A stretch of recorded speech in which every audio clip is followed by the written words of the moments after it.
প্রায় 2 বছর হতে যাচ্ছে ভাইয়া করতেছি টেক্সটাইল কলেজে।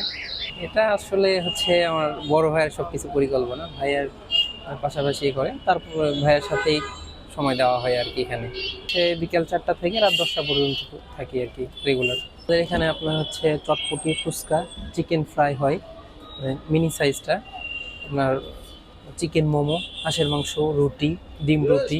হ্যাঁ, রেগুলারই আসে, মোটামুটি অনেকেই আছে রেগুলার আসে। হ্যাঁ, ইনশাল্লাহ। কারণ আমি যে জিনিসটা খাইতে পারবো সেই জিনিসটা তো আপনাকে খাওয়াবো। যথা হচ্ছে এই জিনিসটা আমরা সব কিছুই রেগুলারই খাওয়া দাওয়া করি, আমরাও খাই। তো আমি যদি অসুস্থ হয়ে পড়ি তাহলে সমস্যা। দেন সবাই যেন স্বাস্থ্য মেনটেন করে সব কিছু করা হয় আর কি। আমাদের পিস বলতে আমাদের ওইরকমভাবে হিসাব করা হয় না, চলে আলহামদুলিল্লাহ। তারপরে হচ্ছে মোটামুটি চলে যায়। অলওয়েজ বিজনেস বেটার হচ্ছে, বিজনেসের উপরে কোনো কিছু নাই। বিজনেস একটা স্বাধীনতা, সব কিছু মিলে একটা খাবার দাবারের দোকান একটা ভালো লাগে, একজনকে খাওয়াতেও ভালো লাগে। তাই খাচ্ছি, করতেছি, ফিডব্যাক দিচ্ছে, ভালো লাগে, এই বিষয়টা অনেক ভালো লাগে।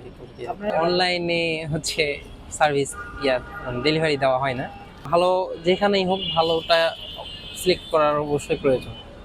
আপনার শরীরের জন্য, পরিবারের জন্য, সবার স্বাস্থ্যের উপর খেয়াল রেখে ভালো কিছু চুজ করাই বেটার। এটা রাস্তায় হচ্ছে এক কথায় বসলে ফুড কার্ট দিলে হয়তো বা অনেকেই ছোট ভাবে, বাট আমার কাছে মনে হয় না যে এটা ছোট হওয়ার কোনো কিছু নয়।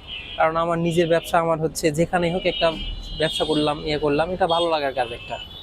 অনেকে অনেক কথা বলে যদিও, যে বাহিরে রাস্তাঘাটে থাকে, চলাফেরা করে, এইটাই তারপরেও ভালো লাগে আর কি। খাওয়া দাওয়া করাচ্ছি নিজে, আমার যতটুকু আছে ততটুকু দিয়ে কি সর্বোচ্চ চেষ্টা করা উচিত।